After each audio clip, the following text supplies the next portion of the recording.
Bien, pues continuamos y lo hacemos con nuestra aula financiera. Está con nosotros Carlos García Quirós, analista técnico independiente de mercado financiero. Ya saben ustedes que en los 3 programas anteriores hemos hablado, qué es un mercado financiero, las características del mercado financiero, que fue la semana pasada, con unos gráficos que desde luego yo todavía recuerdo, todas las nociones para poder hablar un poquito de mercado financiero, que eso es el objetivo principal de este espacio. Y hoy vamos a hablar de lo más importante, cómo ganar dinero en los mercados financieros. No se muevan del sillón. Carlos, muy buenas. Buenas tardes, Rocío. Buenas tardes. Buenas tardes. Hoy vamos a hablar de verdad de cómo ganar dinero. Vamos a ver qué hay que hacer, cómo se hace para obtener beneficios en los mercados financieros, efectivamente. Sí. Bien. Cuando quieras. Venga, pues yo quiero empezar el programa un poco recordando el final del programa anterior para que nuestros telespectadores vayan familiarizándose con la visión de un gráfico que yo le dije y le di el nombre de preciograma. Y el preciograma no es más que la representación gráfica del movimiento del precio de un valor determinado. En este caso, vuelvo a mostrar el mismo gráfico de la semana anterior. Esto es la acción de Telefónica y esto es el movimiento que ha ido teniendo el precio de Telefónica en el mercado continuo español. Cada una de estas barritas representa un día. Entonces, en el eje horizontal se representan los días, el tiempo que va pasando, y en el eje vertical se representan los precios del producto en euros. Ya dijimos que además tenía 3 decimales desde hace un mes y pico. Muy bien, pues entonces, si nos acercamos un poquito con la imagen, recordamos fácilmente que para cada barra lo importante que hay que tener en cuenta son 4 tics. El tic dijimos que era cuando, para que todo el mundo lo entienda, un poco parecido a la fecundación. Cuando el espermatozoide fecunda al óvulo, automáticamente se produce un tic.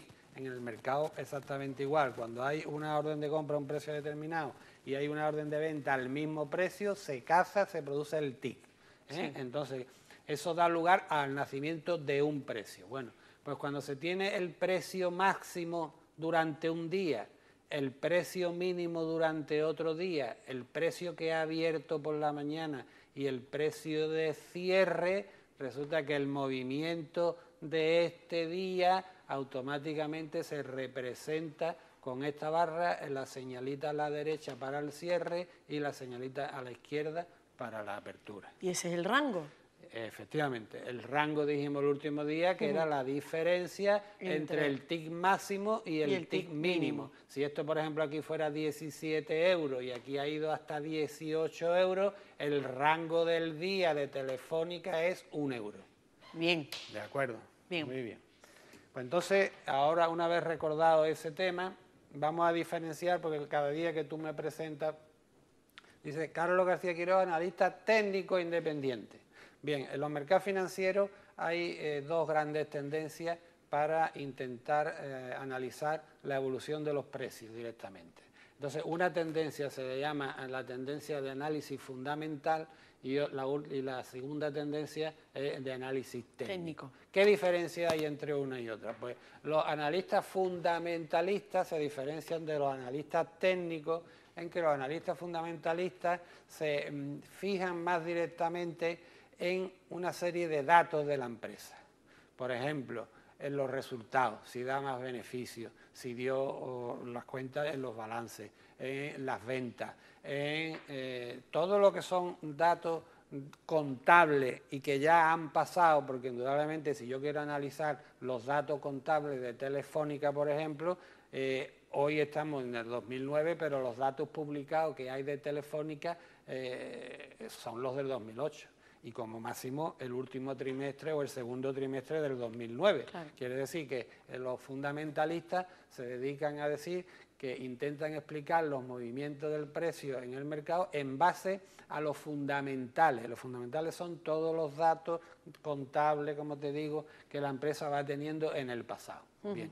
Eso se diferencia de los analistas técnicos, porque los analistas técnicos no tienen en cuenta para nada esos datos, y lo que nosotros sí tenemos en cuenta es el movimiento del precio real al día de hoy. Para eso nuestra representación máxima es el gráfico, porque en el gráfico es donde realmente y diariamente y en tiempo real se va registrando la única realidad que hay de ese producto en el mercado, que es el precio, y el precio real.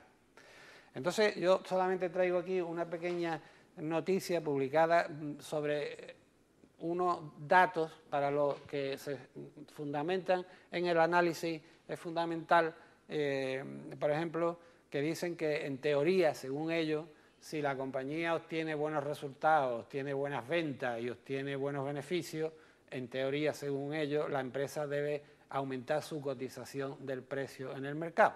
O sea que si una acción vende mucho, vende más que el año pasado y gana más beneficios que el año pasado, si está a lo mejor en 20 euros, se debe ir a 22 euros. Sí. Bien. Pues entonces, para clarificar esa postura, vamos a la realidad del mercado. La realidad del mercado dice, por ejemplo, en una compañía que es Intel. Intel es la fabricante mundial más importante de microchips para todos los procesadores, de todos los ordenadores y de todos los portátiles. Estamos hablando de una empresa líder en su sector en el mundo. Bien, pues Intel en un momento determinado publica que en el último trimestre ha obtenido 2.900 millones de dólares de beneficios netos, cuando en el mismo trimestre del año anterior obtuvo 1.900 millones. O sea que ha aumentado en 1.000 millones los beneficios netos, pero no solo publica ese dato, sino que dice además que las ventas totales han aumentado de un año a otro en un 19%. Si los fundamentalistas tuvieran sentido, eso traería como consecuencia que el precio de la acción aumentaría en bolsa. Bien. Pero la realidad del mercado, que me dice las acciones de Intel, que informó de sus resultados después del cierre del mercado, finalizaron hoy en Nueva York al 50% de precio de lo que hace 6 semanas. O sea que en las últimas 6 semanas el valor de esa acción se ha ido, si estaba en 72, se ha ido a 36 dólares. Se ha depreciado al 50%. En una compañía que, como vemos, está publicando unos resultados, está súper... O sea, que no tiene nada que ver. No tiene nada que ver. Como este ejemplo podría haber traído 40. Hace un mes y pico, pues se han ido publicando, después de la expectativa que hay con la crisis que ha habido tan grande en los bancos y en los bancos de inversión de Estados Unidos, por ejemplo, pues ha habido empresas que por fin han publicado ya sus primeros datos, en vez de con pérdida, con beneficio, después de haber estado con toda la crisis importante, y esos días el precio de la acción de esos bancos en el mercado ha ido bajando. Luego, realmente no puedo yo sacar una conclusión, que yo voy a ir moviéndome en los mercados financieros en base a los fundamentales de cada una de las empresas, porque el mercado diariamente me lleva a demostrarme que no es la realidad.